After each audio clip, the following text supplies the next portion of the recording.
Isaías capítulo 40 y estaremos dando lectura del verso 29 en adelante. Isaías 40, 29. Gloria al nombre del Señor. Hoy van a suceder cosas maravillosas en este lugar. ¿Cuántos lo creen? Y dice la palabra, la cual leemos en el nombre del Padre, del Hijo y del Santo Espíritu de Dios. Él da esfuerzo al cansado. ¿A quién? Y multiplica las fuerzas al que no tiene ninguna.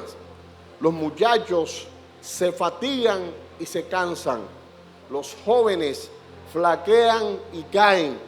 Pero los que esperan a Jehová tendrán nuevas fuerzas. Levantarán alas como las águilas.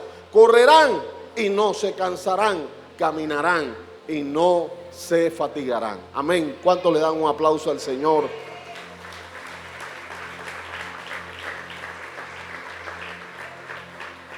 Hoy vamos a hablar de la importancia y el valor de las promesas que Dios nos da.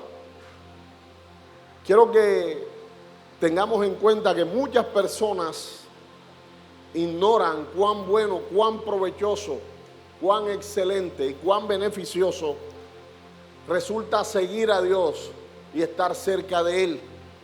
La gente cree que los que no siguen a Dios creen que estar cerca de Dios es estar momificado, es estar petrificado con las vendas de la religiosidad y que dicen que no vienen a la iglesia o que no se convierten.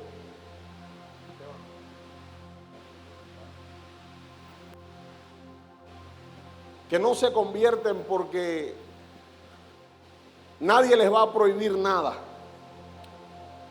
Y quiero decirle que, aunque ciertamente la religiosidad establece límites y muchas restricciones,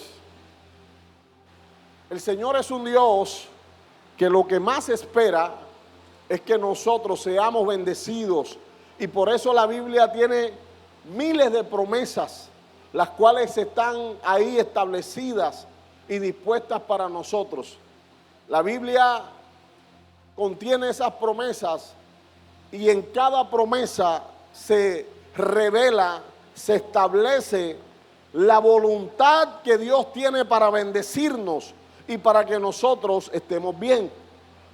Mucha gente no valora las promesas de Dios y las menosprecian y por ello deciden desobedecer a Dios, aún estar lejos de Él. Pero tenemos que entender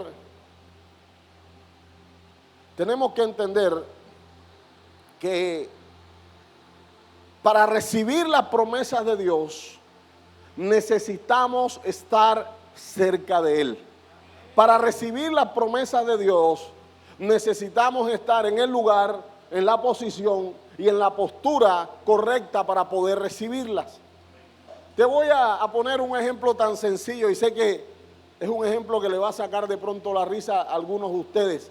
Yo me acuerdo que cuando yo iba a las fiestas, cuando era niño, en ese tiempo los niños nos ponían un gorrito. Nos poníamos un gorrito, los pelados de ahora no usan nada de eso. Y nos ponían un gorrito, ese gorrito nos estaba aquí cortando la respiración.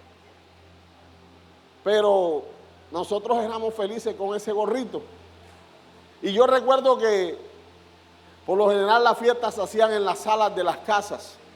Y cuando venía la mamá repartiendo los deditos, o la tía alcahueta que todo el mundo tiene, iba repartiendo los deditos o la torta, o lo que fuera que fueran a repartir, los otros niños nos decían: Pila, siéntate, que van a repartir. Y decía ella: al que no esté sentado, no le doy. Y todo el mundo corría y se sentaba. ¿Cuántos se identifican? Levanten la mano. Y yo recuerdo que yo podía estar jugando a los Power Rangers, a los Caballeros del Sobaco, a lo que sea. Pero cuando llegaba el momento de que venía la torta, yo corría y me sentaba. Y estaba sudado, estaba derretido, porque en todas las fiestas nuestras hacían calor.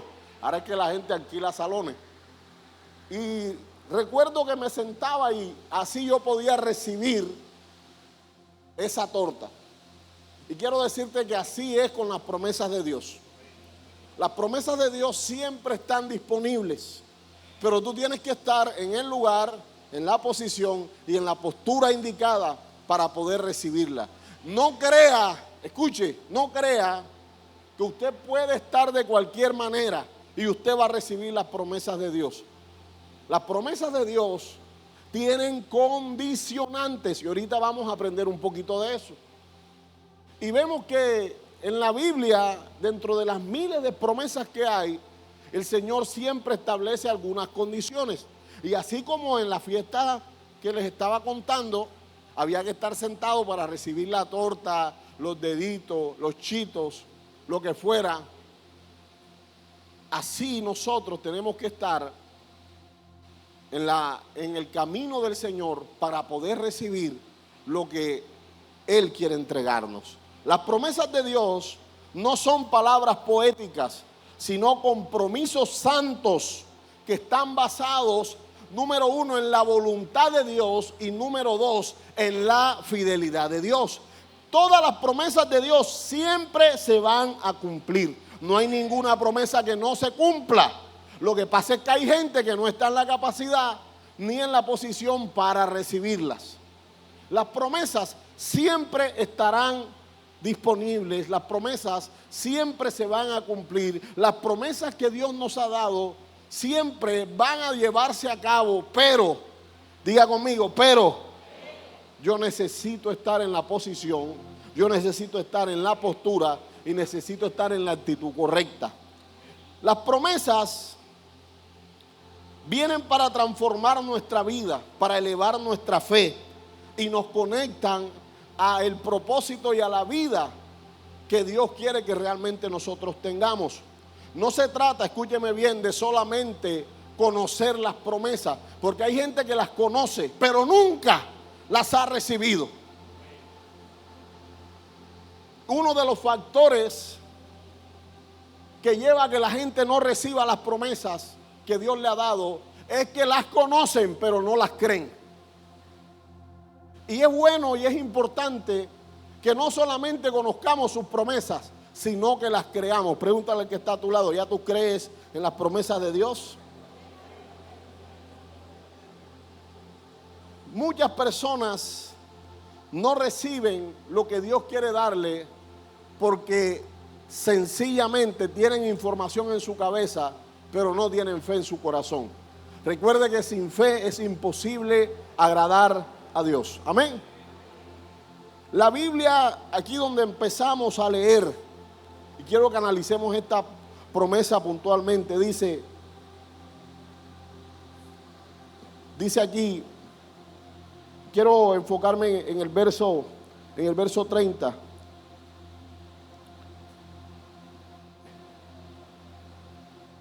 Y dice, pero los que esperan, ¿a quién? A Jehová. ¿Tendrán nuevas qué? Nuevas fuerzas. Mire, el verbo que se usa en el original hebreo para describir esta promesa, y ahí pone un condicionante, dice, pero los que ¿qué? ¿Cuál es el condicionante ahí? Esperar, ¿verdad? Entonces dice, pero los que esperan, ese verbo en el original es la palabra kavá, que significa más que una paciencia pasiva, implica una espera activa y con esperanza, una confianza y un anhelo expectante. Quiere decir que esperar en Dios no es sentarme a esperar que pase. Esperar en Dios no es como que sí, lo escuché una vez, algún día pasará, no. Cuando hablamos de esperar en Dios, estamos hablando de que yo conozco la promesa, pero creo que la recibiré. Estoy expectante para recibirla y estoy en la actitud para que cuando llegue poder disfrutarla. Amén. ¿Sabe? Es como si usted le prometieran algo y le dijeran, mira, ve por mi casa que tengo allá un televisor que no estoy usando, pero ve a buscarlo. Y usted no tiene televisor Ya tiene 5 pelados por eso. Y entonces se queda usted y, oye, Camilo me dijo que me iba a dar un televisor, pero no lo recoge. Y tu esposa te dice, ay, mijo, ya cálmate, vamos a comprar un televisor, está muy intenso. No, pero es que Camilo me dijo que me iba a dar un televisor. Yo me acuerdo que cuando Cami se casó, como a la semana, el suegro vino con un televisor. Y recuerdo que lo vacilábamos, le decía, Cami, el suegro trajo el televisor para que no le hagan muchos hijos a la hija. Y nos molestábamos. Y sabe, usted se puede quedar esperando el televisor.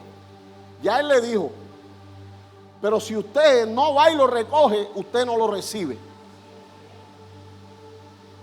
El recoger las cosas, escúcheme, en el ámbito espiritual se tipifica o se hace evidente en la medida que yo creo, pero también trabajo para recibir eso que Dios me ha prometido.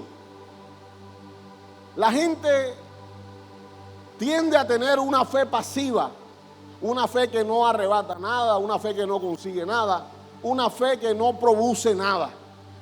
Y debemos entender, amados hermanos, que la fe que alcanza es la fe que siempre está expectante, la fe que cree, la fe que se mueve en pos. Hace un tiempo atrás estábamos orando en una iglesia por allá por unos pastores que amo mucho, el pastor Mejía y su esposa Norfidia. Ellos tienen 3 hijos. Y mientras orábamos por ellos, el profeta Alan le puso la mano y le dijo, veo cómo Dios los introduce en Estados Unidos. Y Dios los va a llevar. Y el profeta Alan les dijo, no se me olvida, les dijo, cuando vayan a los Estados Unidos, mi casa será su casa. Y voy a estar ahí para ofrecerles mi casa. Y ahí recibieron una promesa. ¿Amén o no amén? Recibieron una promesa. Y yo recuerdo que ellos estaban muy contentos. Pero me sorprendió que a la semana me llamó la pastora Norfidia y me dice, Pastor Ricardo, quiero informarle algo. Y yo le dije, sí, mi hermana, dígame. Me dice, ¿usted se acuerda de la promesa que Dios me dio? Le dije, claro, me acuerdo. Me dijo, bueno, quiero que sepa que ya me inscribí en el curso de inglés. Y cuando ella me dijo eso, mira, a mí me voló la cabeza enseguida. Porque yo dije, caramba, esta mujer no dejó ni que la promesa aterrizara. Enseguida, Dios le dijo que le iba a llevar ¿para dónde? Para Estados Unidos. Tenía que estudiar italiano. Tenía que estudiar coreano. Tenía que estudiar ¿qué? Inglés. Y ella dijo, yo voy a prepararme, y empezó a estudiar inglés. Luego de que ella estaba estudiando inglés, pidieron la visa. La cita, bueno, gracias a Dios se la dieron rápido. Pero no solamente pidieron la visa de ellos, pidieron la visa con los 3 muchachos. Y la pidieron en un momento, eso fue reciente, donde el gobierno americano no es que esté aprobando muchas visas, y mucho menos se las aprueban a familias que de pronto no tienen empresas, que no tienen capitales económicos grandes, porque dicen, estos vienen es a quedarse aquí. Y ella me dijo, pastor, ore porque vamos a ir a la cita de la embajada. Y yo le dije, ¿y qué pusiste tú en la información? ¿Cómo llenaste eso? Me dije, no, yo puse la verdad. ¿Y cuánto pusiste que tenías en el banco? No, yo puse que no tenía nada, pastor. ¿Y pusiste que estás trabajando? No, yo puse que estoy desempleada y que yo lo que soy es pastora, que también es un empleo. ¿Y tu esposo qué puso? No, que él es pastor también. Mire, todo apuntaba para que el gringo le dijera, no te vamos a dar la visa. Pero ellos tenían ¿qué? Una promesa. ¿Una qué? Promesa. Diga conmigo, tengo una promesa.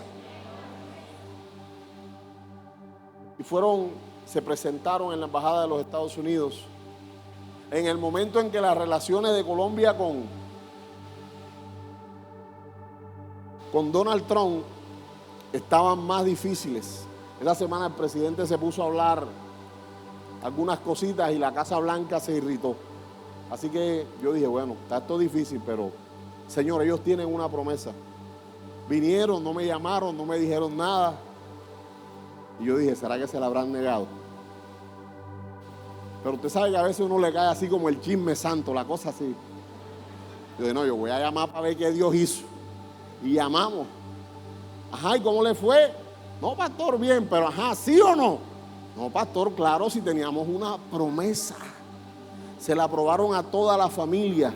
No tenían las condiciones. No tenían viajes como familia fuera del país.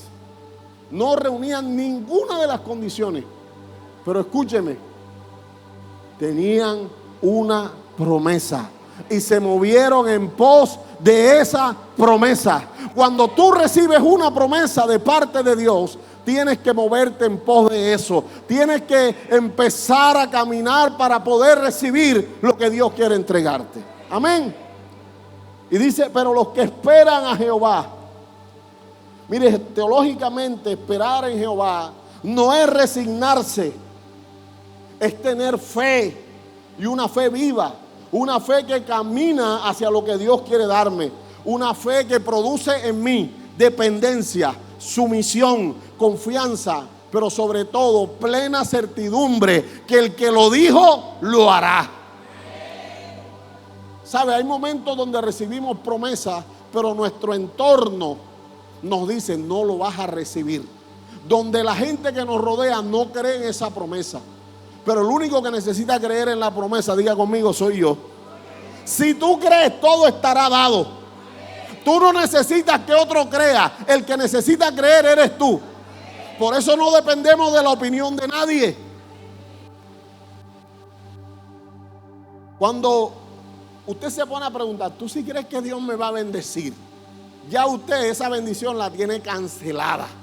Ya usted solo tiene allá archivado en el archivo de la incredulidad. Pero cuando usted realmente le cree a Dios, usted habla de eso, usted piensa en eso, usted se mueve en pos de eso. Y a todo el que usted se encuentre, usted le dice, mira, Dios me prometió esto y lo voy a recibir. Aunque no parezca que ahora lo voy a recibir, yo sé que va a llegar el momento en que lo voy a recibir. Amén. Y dice que los que esperan en Jehová, esperar en Dios no es sentarse a esperar que las cosas pasen. Esperar en Dios es orar para que eso se cumpla. Esperar en Dios es prepararme para recibirlo. Esperar en Dios, porque hay momentos donde no estamos preparados para recibir las promesas. Por ejemplo, si Dios viene y le pone hoy la mano a Johan o a Mimi y le dice a través de un profeta, te vas a casar con una mujer de Dios. Una mujer que hable 7 lenguas, tenga los ojos verdes, el pelo rubio. Estoy viendo la bandera de Brasil, ellos reciben la promesa. Ninguno de los dos ha dicho amén. Está como que están comprometidos. Y bueno, y le dan la palabra. Listo. Y Dios le dice, te veo en los próximos 3 años casados, por ejemplo. Vamos a suponer que ellos tuvieran más edad. Ellos todavía no están para eso. Ya recibieron una palabra. Pero entonces tienen que prepararse. Si le dijeron que la esposa de ellos viene de Brasil, ¿qué es lo primero que tienen que hacer ellos para comunicarse bien con esa muchacha? Aprender portugués. Y ahí están caminando en pos de la promesa. Lo segundo que tienen que hacer es empezar a producir, porque las mujeres cuestan. Hay hombres que creen que casarse con una mujer nada más es la cama. Mire, los hombres nos ponemos el pantaloncillo, nos echamos desodorante, una pantaloneta y un suéter y fuera. La mujer se tiene que poner pantaleta, brasier, si está barrigona, faja. Echarse desodorante, echarse rubor, echarse pestañina, echarse pintalabios, los aritos, la moñita, la sandalia, el bolso que pegue con la sandalia, porque si no pega, me dicen la caja fuerte, nadie sabe cómo combina. Entonces, si te dijeron que vas a tener una mujer y que va a ser una sierva de Dios, tú te tienes que preparar para eso. Pero tú no puedes quedarte ahí toda la vida con el ombligo apuntando al cielo, durmiendo, levantándote a las 11 de la mañana. ¿Quién va a mantener a esa muchacha? ¿O es que ella te va a mantener a ti? Cuando usted quiera la promesa, trabaje en pos de la promesa. Nosotros vemos que en algún momento a un hombre llamado Jacob le gustó una de las hijas de su suegro y dijo: yo me quiero casar con ella. Ok, para casarte con ella tienes que trabajar tantos años. Y trabajó, y la noche de boda le metieron una borrachera y se la aplicaron, le metieron la que no era. Cuando él despertó, ¡ay! Y entonces fue y reclamó: no, pero mi hermano, ya tú abriste el empaque, ya tú probaste, esa es tuya. No hay devoluciones. No, pero es que yo quiero a él. Bueno, tiene que trabajar tantos años más. Y trabajó hasta que recibió su promesa. Mire, esperar en las promesas de Dios, repito, no es quedarme esperando. No es quedarme ahí tranquilo porque Dios lo dijo y Él lo hará. No, esperar en las promesas de Dios es tener confianza en que Él lo va a hacer, pero yo necesito estar preparado para recibirlo. Amén. Y dice que los que esperan en Jehová, dice, levantarán alas. ¿Como las qué? Como las águilas. Las águilas no son el animal que tiene las alas más grandes. El cóndor es el que las tiene más grandes. Pero las águilas tienen unas alas de gran extensión, pero sí tienen las alas más poderosas, con más fuerza. Ahora, cuando habla de que levantarán alas como las águilas, está hablando de que el águila abre sus alas para posicionarse en las alturas. Nosotros, cuando esperamos en Dios, escúcheme bien, aunque la gente abajo nos esté armando una tormenta, aunque la gente abajo esté diciendo que no vamos a recibir, usted se remonta. El águila, cuando viene una tormenta, el águila vuela por encima de la tormenta y se pone allá arriba y no deja que la tormenta lo dañe, no deja que la tormenta lo haga aterrizar antes de tiempo, permanece el tiempo que sea necesario allá arriba. Cuando dice que levantaremos nuestras alas como las águilas, está diciendo que aunque hayan cosas que vayan en contra de la promesa, que aunque hayan indicios de que la promesa no cumplirá, tú levantarás las alas, te pondrás por encima de la crítica, te pondrás por encima de los problemas, te pondrás por encima de las circunstancias difíciles que te rodean. Gloria a Dios. Levantar las alas como las águilas es que aunque hayan vientos contrarios, tú vas a volar y te vas a establecer en las alturas. Pastor, ¿cómo yo como cristiano pongo en práctica eso en mi vida? Mire, levantarás alas como las águilas es cuando aún en medio de que las cosas parecen que no están saliendo bien, cuando las cosas están difíciles, cuando tu entorno está confundido y está siendo golpeado, tú te pones de rodillas y tú le dices: Señor, aquí estoy. Y cuando tú te pones de rodillas, aunque físicamente desciendas de posición, espiritualmente te vas a levantar y vas a empezar a creer. Vas a estar en una dimensión donde los truenos, donde la tormenta, donde el viento, donde el agua de la tormenta que se está formando donde tú estás no te puede afectar, porque tú tienes una fe que te ha posicionado en lo alto. Tú tienes una fe que te ha levantado. Tú tienes una fe que va por encima de cualquier cosa. Amén. Mire, y sigue diciendo: correrán y no se cansarán, caminarán y no se fatigarán. Antes de correr uno camina, ¿verdad? Así que vamos a empezar por ahí. Caminar aquí está simbolizando el transcurso de la vida normal. Usted para vivir tiene que trabajar, tiene que producir, tiene compromisos familiares, sociales, tiene compromisos propios. Usted tiene que bañarse, cepillarse los dientes, echarse desodorante, cortarse el cabello, maquillarse, todo lo que usted quiera. Ahora, ese caminar que ahí habla es el diario vivir. En nuestro diario vivir, todos nosotros estamos expuestos a estrés, estamos expuestos a circunstancias que nos amenazan, que nos quitan la paz a veces, que te intranquilizan. Tienes que pagar cosas, tienes compromisos económicos, le debes a muebles jamás, le debes a gente. Y resulta que en ese caminar hay gente que se fatiga, hay gente que se cansa y hay gente que dice, no, yo no voy a seguir viviendo, pum, y se quitan la vida. Hay otros que esa fatiga de las responsabilidades lo llevan a caer en el alcohol, lo llevan a caer en la droga, lo llevan a refugiarse en prostitución y en muchas cosas más.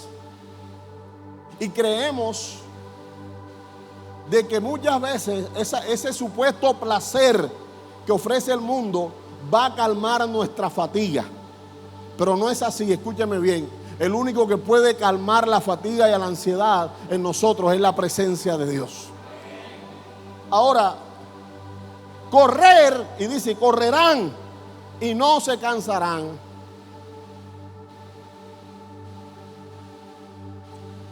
¿Quién aquí cuando corre no se cansa?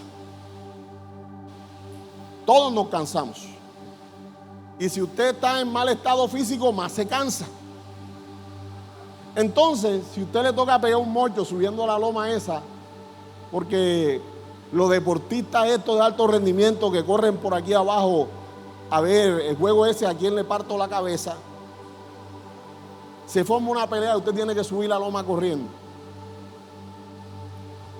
A veces la subimos caminando y llegamos aquí así, ahogados. Ahora imagínese corriendo. Pero aquí dice que correrán y no sé qué. Cuando habla de correr, usted corre cuando usted necesita que algo suceda más rápido. Ahí correr está simbolizando problemas que vienen a nuestra vida, urgencias, calamidades, situaciones difíciles, situaciones que están fuera de lo normal. Cuando alguien se enferma en la casa, cuando alguien fallece, cuando hay una deuda que hay que pagarla urgente, cuando pasa algo extraordinario. Entonces correr simboliza eso. Entonces dice ahí que tú correrás y no te cansarás.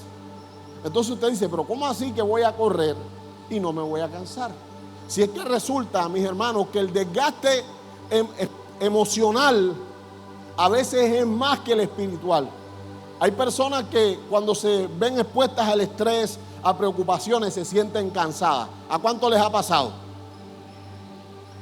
Usted la preocupación lo hace sentirse cansado, con sueño, usted como que no quiere hacer nada, quiere pasar así como el muñeco del 31, sentado en una silla, usted como que se pone así con la depre.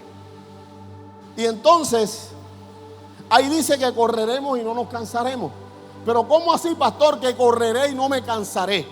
Recuerda que hay un condicionante, y ese condicionante es que los que esperan en Jehová, y luego de eso dice que levantarán alas como ¿qué? Es decir, se pondrán por lo alto. Ponerse por lo alto es ponerse cerca de Dios. Y entonces está diciendo que si yo espero en Dios y me posiciono en lo alto, cuando llegue el momento de la calamidad, cuando llegue el momento de lo difícil, aunque me toque correr, no me voy a cansar. Pastor, ¿y por qué no me voy a cansar? Porque ya no vas a estar operando en tu fuerza, no vas a estar operando en tu naturaleza. Ahora estarás operando en la fuerza de Dios, en el Dios que todo lo puede, en el Dios que todo lo hace posible, en el Dios para el cual no hay imposible. Amén. Correrán y no se cansarán. Diga conmigo, correré y no me cansaré. En algún momento se forma un corre-corre en nuestras casas. Un hijo que se cae, un hijo que se coge una puerta, se coge un dedo con una puerta. Algo que sucede, un tema familiar. Pero si tú estás esperando en Dios y estás arriba como las águilas Estar arriba requiere una comunión permanente. Requiere que, no es que tú vas a pasar todo el día arrodillado, no, pero sí que estés conectado con Dios. Sí que tú saques un espacio en tu día para estar conectado a Él. Amén. Y entonces dice, correrán y no se cansarán, caminarán y no se fatigarán. Dentro de las promesas de Dios, mira, aquí les expliqué esa promesa. Entonces ya usted sabe que en el diario vivir, diga conmigo, no me voy a fatigar. Y que cuando llegue el momento de una correndilla, usted va a decir, no me cansaré. Es decir, usted va a manejar las cosas con tranquilidad. Usted va a manejar las cosas sabiendo que no es tu fuerza, sino que es la fuerza de Dios la que pelea por ti. Que no son tus encantos los que mantienen tu matrimonio, sino la voluntad de Dios. Mire, el que confía en Dios nunca será defraudado. La Biblia dice que cuando nosotros confiamos en Dios, nosotros vamos a tener, cuando buscamos a Dios, una provisión ilimitada. Le voy a hablar de algunas promesas. De pronto no me va a dar el tiempo de desglosarla así como desglosé esta primera, pero recíbalas y medítelas usted también en su casa. En el Salmo capítulo 34, abra su Biblia ahí conmigo y búsquelo por favor. Salmos capítulo 34.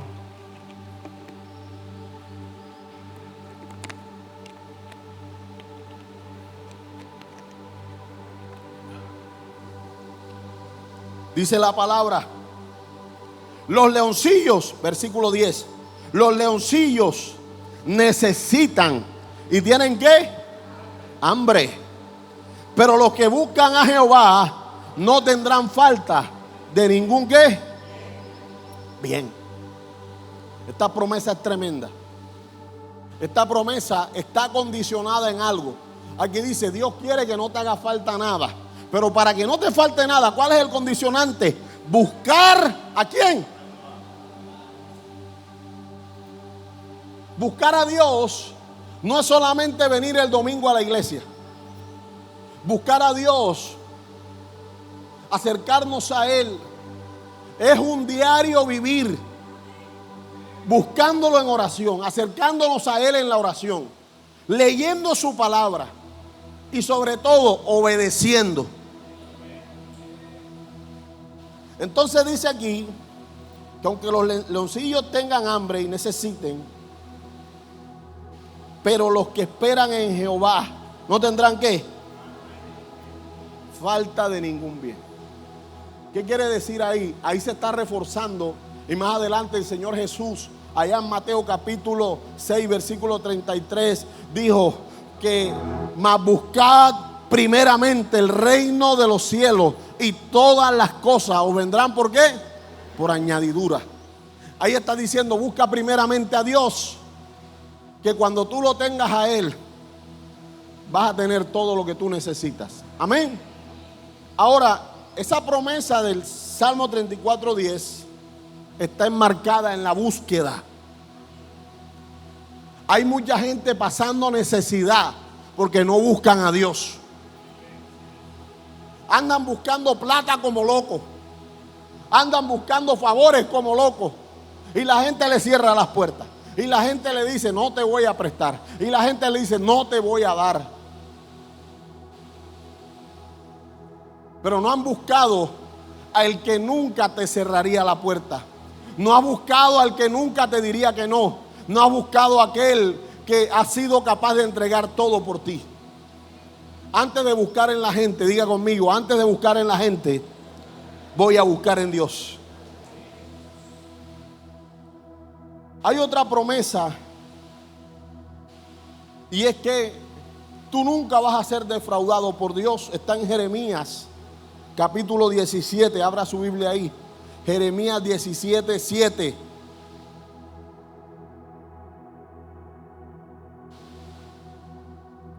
Y dice, bendito el varón que confía en Jehová y cuya confianza, espéreme ahí, palabra qué, cuya qué, Confianza, esa es la palabra original batak, ya le digo qué significa.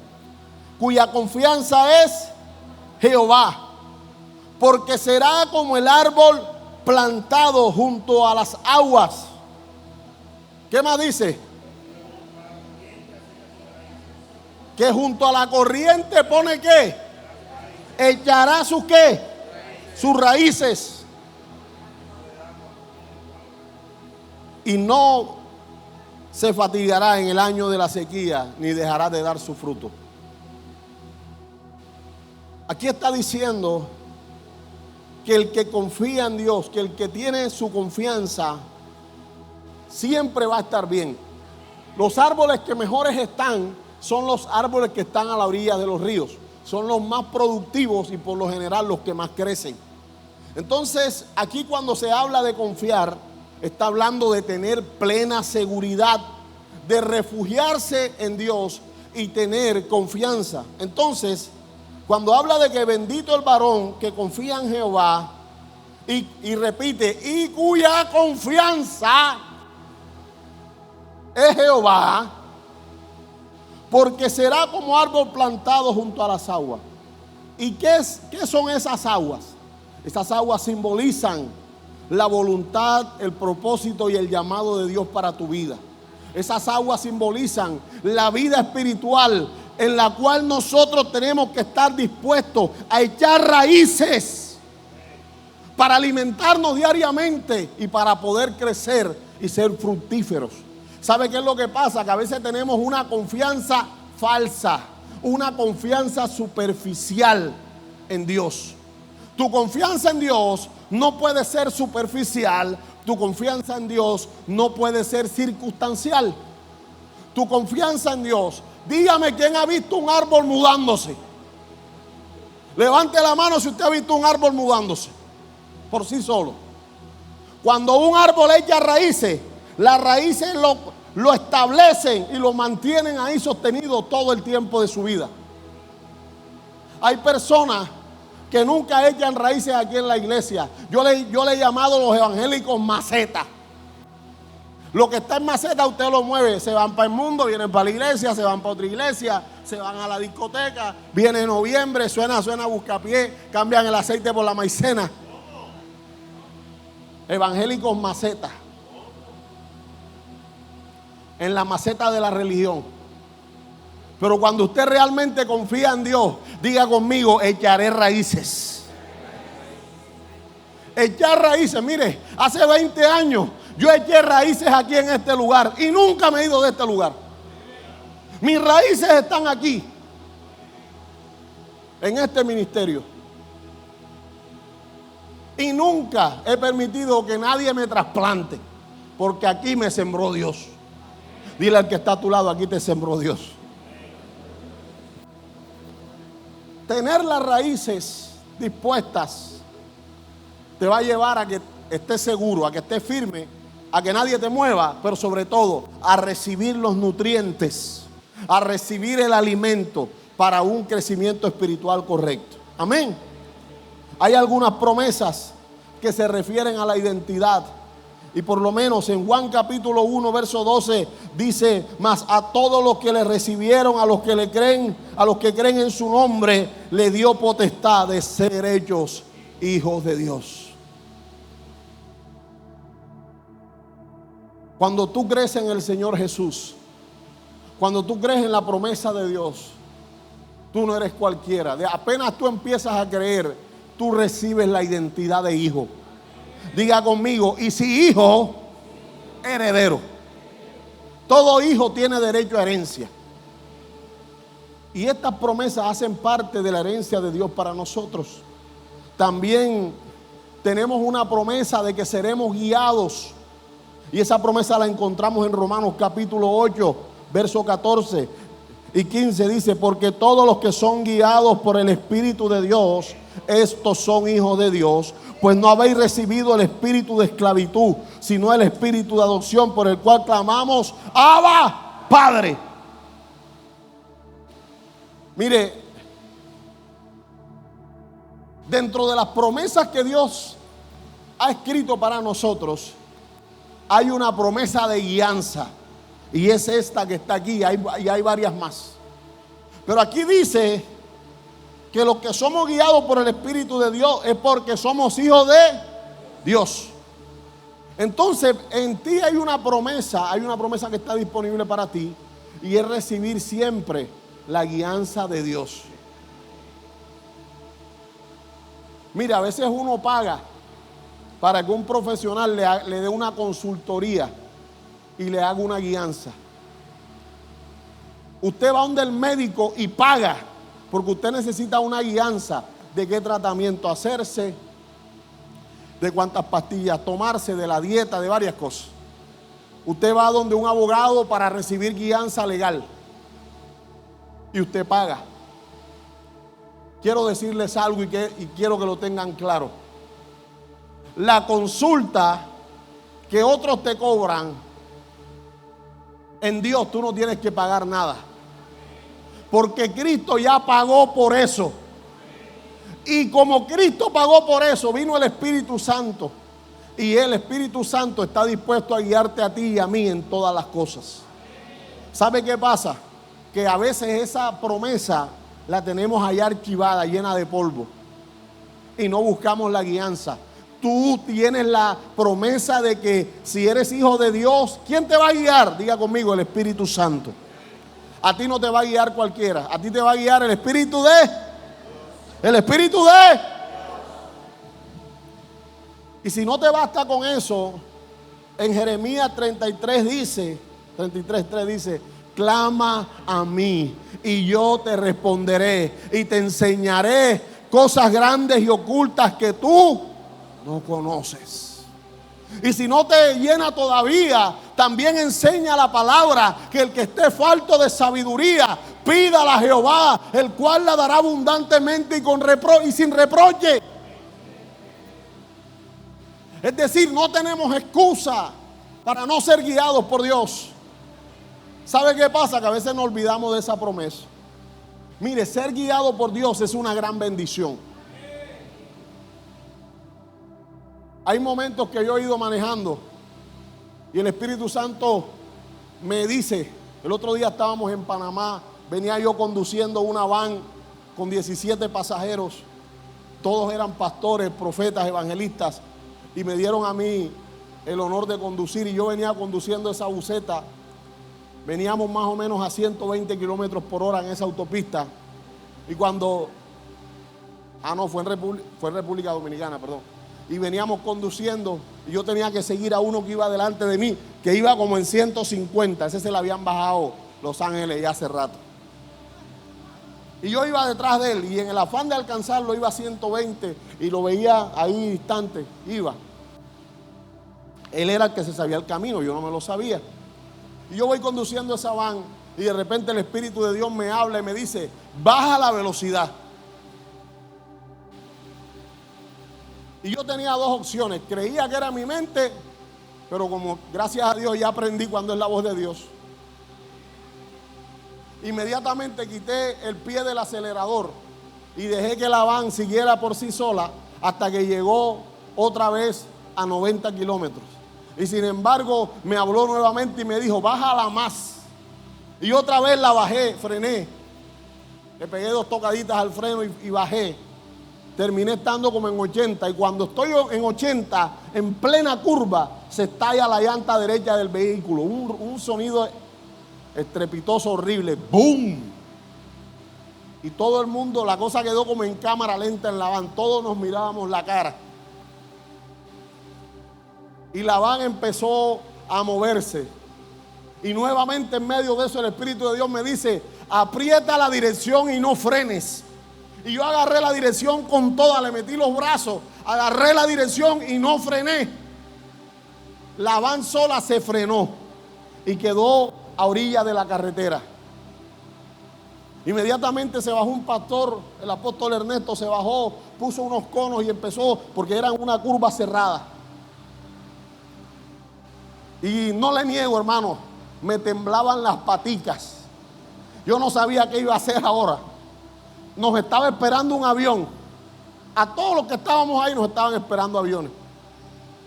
Y ahora se pinchó una llanta en medio de la nada. llamé al apóstol Barranco y le dije: apóstol, nos pasó esto. Y me dijo: ya me devuelvo, tranquilo. Y cuando estoy ahí esperando, porque no sabíamos ni dónde estaba el gato, ni dónde estaban las cosas, la cruceta para quitar la llanta, ni nada, no, todo eso estaba escondido en el carro. En ese momento se me acerca un pastor de Panamá, Leopoldo, y me dice: gracias a tu experiencia no nos volteamos, te felicito, eres un buen conductor. Yo me lo quedé viendo y no respondí ni mu. Solo le dije: gloria a Dios. ¿Sabe? No fue mi experiencia, fue que el Espíritu de Dios me guió en ese momento. En los momentos más difíciles de tu vida, la voz que tú más tienes que escuchar es la voz de Dios. Y Leopoldo me puso la mano en el hombro y me dijo: si hubieran medio apretado el freno, nos hubiéramos volteado. Y yo le dije: ¿tú cómo sabes eso? Me dijo: yo sé mucho de carros y me veo un programa donde muestran por qué se accidenta la gente. Y cuando se explota una llanta, lo menos que uno tiene que hacer es frenar. Y menos una llanta delantera. Y comenzó a explicarme. Y sabe, yo ese programa nunca me lo he visto, no lo he visto. Pero ni lo había escuchado, pero el Espíritu de Dios sí sabía lo que iba a pasar y me advirtió y me aconsejó. Las promesas de Dios se cumplen en tu vida cuando tú estás dispuesto a recibir lo que Dios te da. Y no solamente es consejo para que te vaya bien, también es corrección.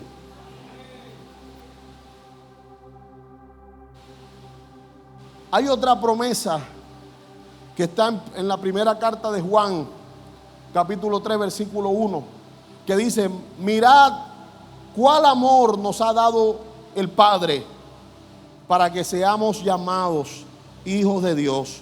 Por esto el mundo no nos conoce, porque no le conoció a Él.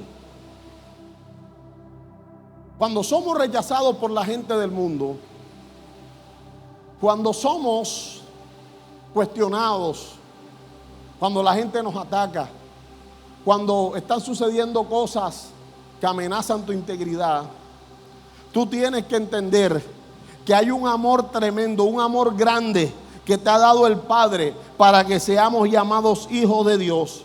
Y que como tú eres llamado hijo de Dios, esa es la causa por la cual la gente te aborrece. Esa es la causa por la cual la gente te señala. Esa es la causa por la cual ellos no entienden por qué tú eres como eres. No tengamos el afán, escúcheme, de ser aceptados por el mundo. El cristiano que quiere ser aceptado por el mundo termina siendo aborrecido en el cielo. ¿Dónde quiere ser reconocido? Existen algunas promesas de protección y una de las más famosas la encontramos en el Salmo 34, versículo 7, que el ángel de Jehová acampa alrededor de todo el mundo, del que viene a la iglesia, del que se bautizó, del que come arroz con coco con pescado. No, dice aquí, de los que le temen. Y dice, y de ñapa, dice, y los defiende. Tener temor a Dios no es tener pánico. Tener temor a Dios implica tener reverencia.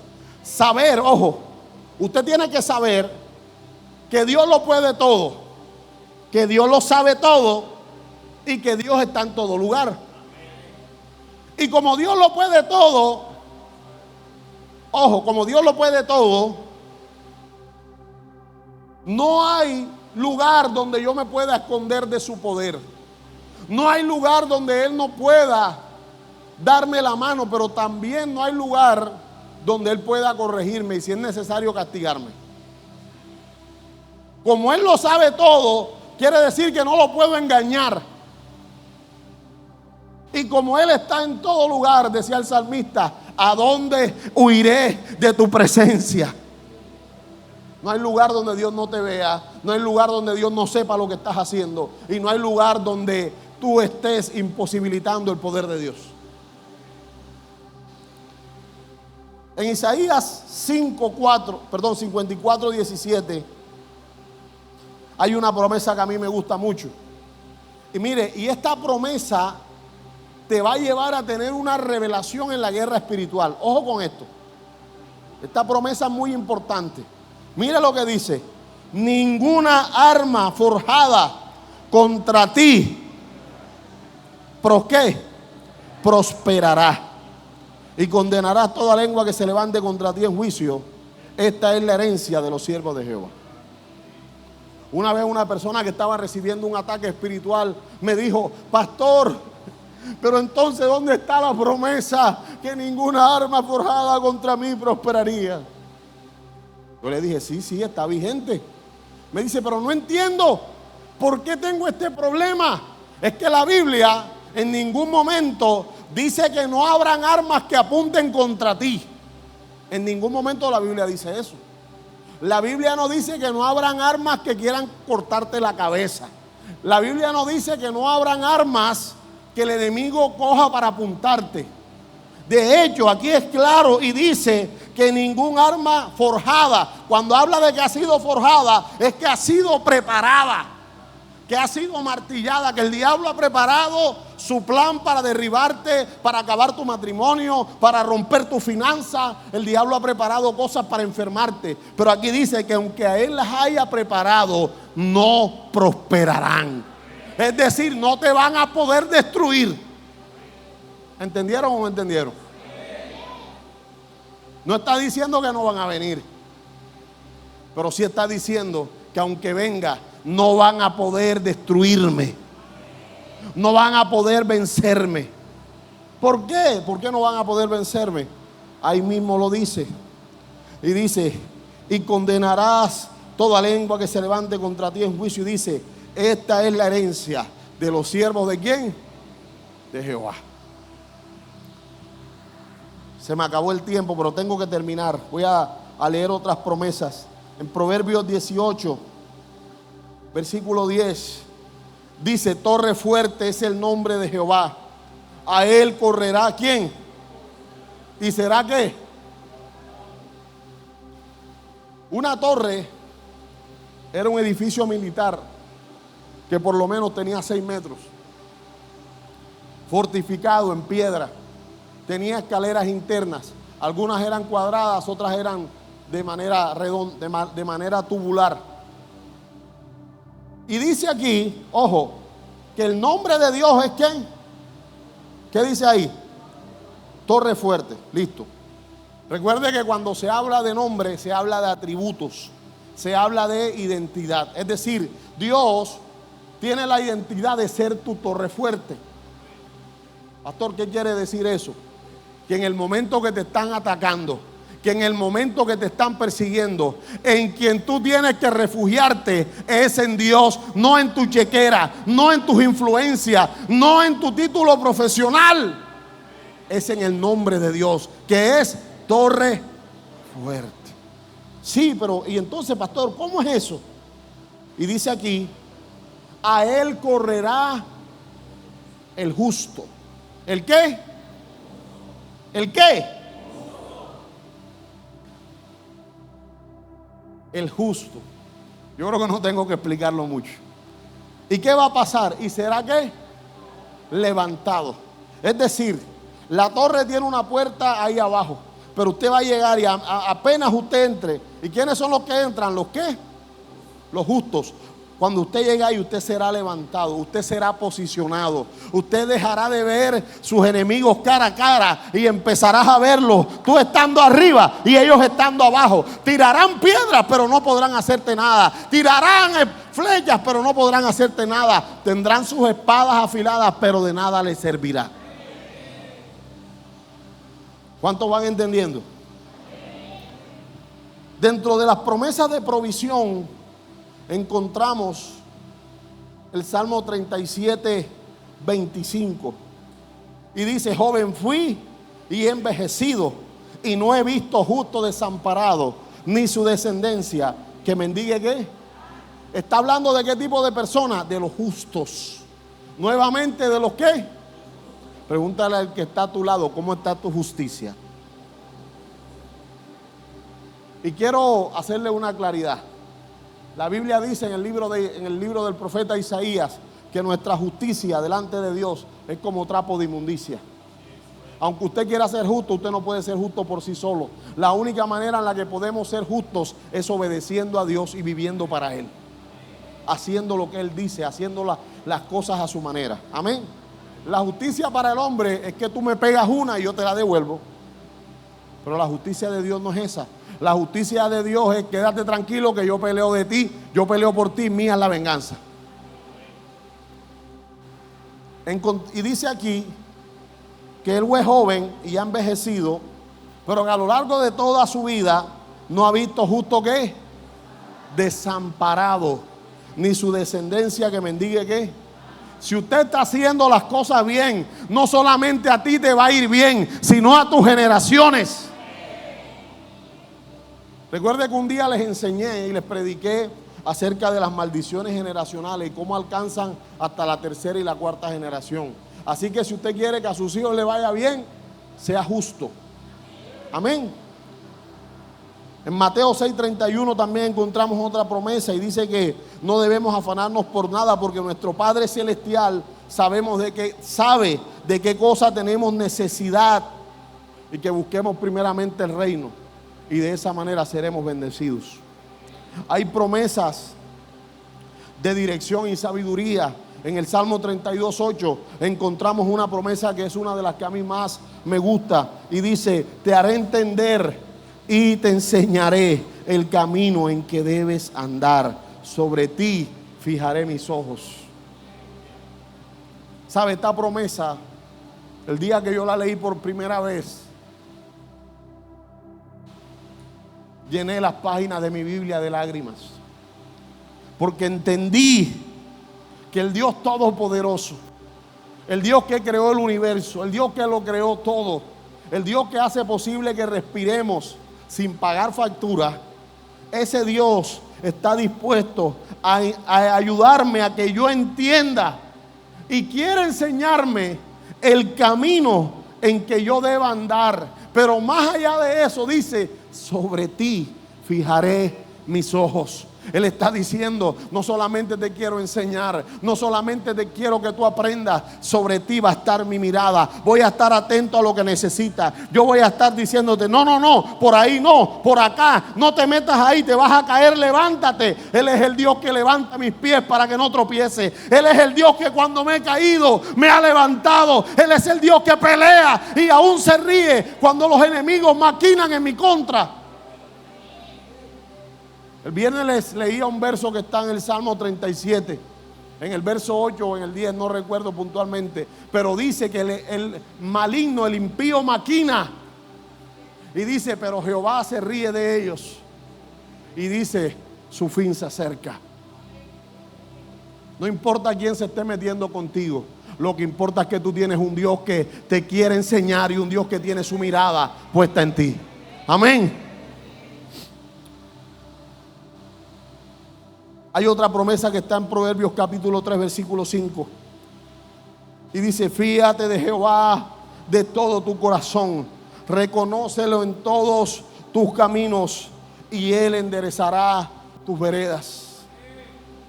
Hay otra promesa que está en Santiago capítulo 1 verso 5, ahorita se las leí: si alguno de vosotros tiene falta de sabiduría, pídala a Dios. Hay promesas de paz y de fortalezas. Hay una promesa que está en Isaías 26:3, que dice que Él guardará en completa paz aquel cuyo pensamiento en Él persevera, porque en Él ha confiado.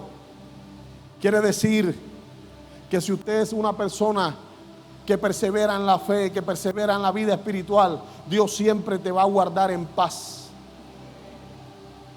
No hay manera, escúchame bien, que alguien que persevera en las cosas de Dios no viva en paz. Cuando yo veo un evangélico atormentado, yo digo: le hace falta oración. Un evangélico que anda como loco buscando por dónde solucionar, le hace falta oración. Pero el que persevera en Dios va a tener paz. Dile al que está a tu lado: persevera para que vivas en paz. Y esa paz Jesús nos la prometió En Juan 14, 27 dice: mi paz os dejo, mi paz os doy. Yo no la doy como el mundo la da. No se turbe vuestro corazón, ni tengas miedo. Hay algunas promesas de victoria espiritual. Y dice en Romanos 8, 37 que antes en todas estas cosas somos más que vencedores por medio de aquel que nos amó. En la primera carta de Juan 5:4 dice: porque todo lo que es nacido de Dios vence al mundo. Y esta es la victoria que ha vencido al mundo: nuestra fe. En la segunda carta a los Corintios 10:4 dice: porque las armas de nuestra milicia no son carnales, sino poderosas en Dios para destruir ¿qué? Fortalezas. También existen promesas de la vida eterna y de la herencia celestial. Y encontramos en Juan 14:2 y el 3 y Jesús dijo que en la casa de su Padre había muchas moradas. Y Él dice más adelante: voy pues a preparar morada para vosotros. Aleluya. Esa promesa me tiene que llevar a entender que mi vida no termina aquí en la tierra. Mi vida, escúcheme bien, va a tener un espacio y un tiempo que Dios ha preparado para mí, que Jesús ha preparado para mí, y que es una morada celestial. Para entrar a esa morada, tú no puedes entrar sin Cristo. Todas las promesas de la Biblia tienen una llave que te da acceso a ellas. Y esa llave se llama Jesucristo, Rey de Reyes y Señor de Señores. No creas que vas a acceder a las promesas de Dios sin tener la llave. Si Cristo no está en tu corazón, todas estas promesas quedan siendo información bíblica, pero no una realidad espiritual. ¿Qué quieres tú? ¿Información bíblica o realidades espirituales? Yo quiero realidad espiritual. Yo quiero que esa promesa se materialice en mí y en mis generaciones. Antes de yo casarme, un día leía la palabra. Creo que ni novia tenía. Y leí en la palabra donde el Señor promete que Él mismo instruiría a mis hijos, que Él mismo levantaría y cuidaría a mis generaciones. Pero entendí algo, que la única manera que eso pasara era que desde ya yo viviera para Dios y le entregara mi vida. ¿Y sabe qué? Me puse de rodillas ese día en mi habitación y le dije: Señor, no sé cuántos años voy a vivir, no sé cuántos hijos voy a tener, pero quiero que sepas que yo quiero que mis generaciones sean tuyas. Hoy le dije: hoy hago pacto contigo para que mis hijos te sirvan, para que los hijos de mis hijos te sirvan, para que siempre de mi linaje haya alguien en el altar predicando, anunciando tu palabra y testificando que tú eres bueno. Ese día pasó algo diferente en mí. Ese día la presencia de Dios descendió en mi habitación. Terminé de pecho tirado en el piso llorando en la presencia de Dios. Y ese día Dios me dio una promesa. El Señor me dijo: nunca te apartarás de mí, siempre estaré contigo, y donde quiera que vaya yo voy a estar a tu lado. Y ¿sabe algo? He estado en valle de sombra y de muerte, he estado en lugares peligrosos, he ido a otras naciones, he estado fuera de mi comodidad, pero donde quiera que voy Dios está conmigo. Y yo sé que no solamente estará conmigo, sino que Él estará con Abimelech, con Cristal, con Zafiro, con los hijos de ellos y con los hijos de los hijos de ellos. Y si Abimelech, escúcheme, mi hijo mayor, permanece en esa promesa, cada vez se va a ir extendiendo a nuestras generaciones. Hay familias que están bajo maldición porque alguien menospreció las promesas de Dios. No menosprecies las promesas de Dios. No las menosprecies. Ponte en pos de ellas, confía en ellas y haz lo que tengas que hacer para que en ti se manifieste. Hoy quiero que usted se ponga en pie un momento, amado hermano. La Biblia dice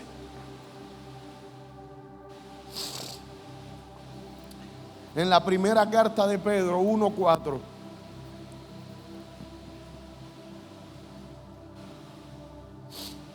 que hemos recibido unas promesas para una herencia, dice, incorruptible, incontaminada e inmarcesible, reservadas para vosotros que sois guardados por el poder de Dios mediante la fe. Yo quiero invitarlo a que usted cierre sus ojos ahí.